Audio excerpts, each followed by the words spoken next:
Hi, everybody, and welcome to Teaching Tip Tuesday, brought to you by the Center for Inclusive Teaching and Learning here at UWSP. Over the past 30 years, how we access information has fundamentally changed. As we've moved to digital platforms, we've made learning more accessible than ever.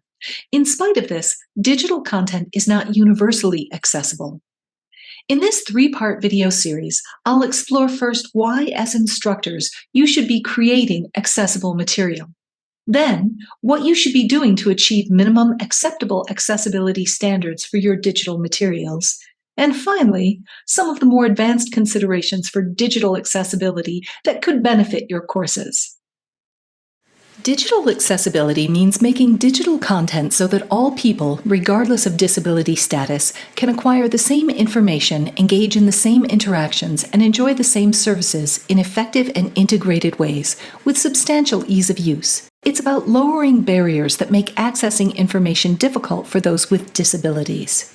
When we think about those barriers, it's helpful to keep in mind some general categories of disability that affect accessibility.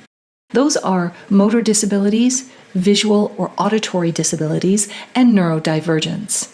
Now, you may be thinking that it isn't your job to make your course more accessible.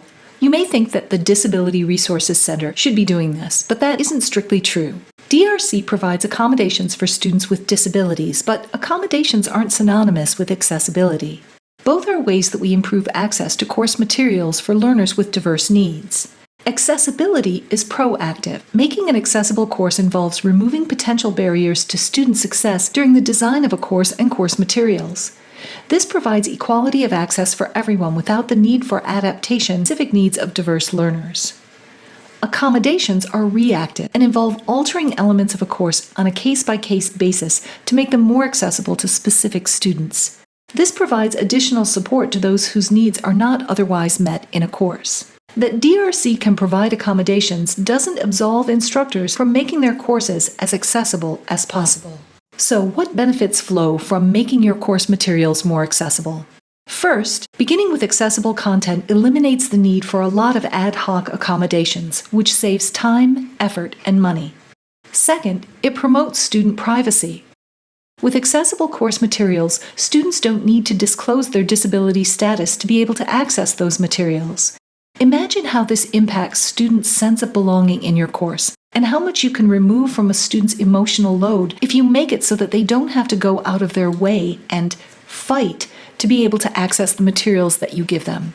When you make your course accessible, it improves usability for all, not just those with specific diagnosed disabilities. For example, although we put closed captions on videos so that students who are hearing impaired can receive the content, students who watch videos in cafeterias or noisy dorm rooms and students who speak English as a second language also benefit from those closed captions. Accessible content may increase student engagement. There are also legal benefits. Making your content accessible helps UWSP adhere to the Americans with Disabilities Act while improving the online experience for all students. Finally, you get a nice dose of moral superiority because it's just the right thing to do. To be transparent, I should also mention the downside of making your course materials more accessible.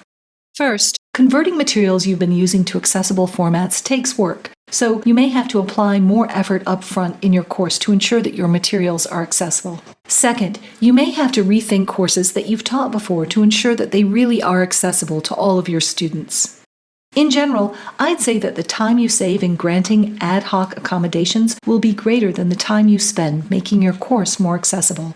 Fostering student success in our courses begins with the elimination of potential barriers to success. Accessible course design is universal and includes all learners. Next time, I'll show you some specific changes you can make to improve your course's digital accessibility. In the meantime, if you'd like to know more about accessibility considerations in education, the U.S. Department of Education's Office for Civil Rights has an excellent video series on web accessibility. It's available on YouTube.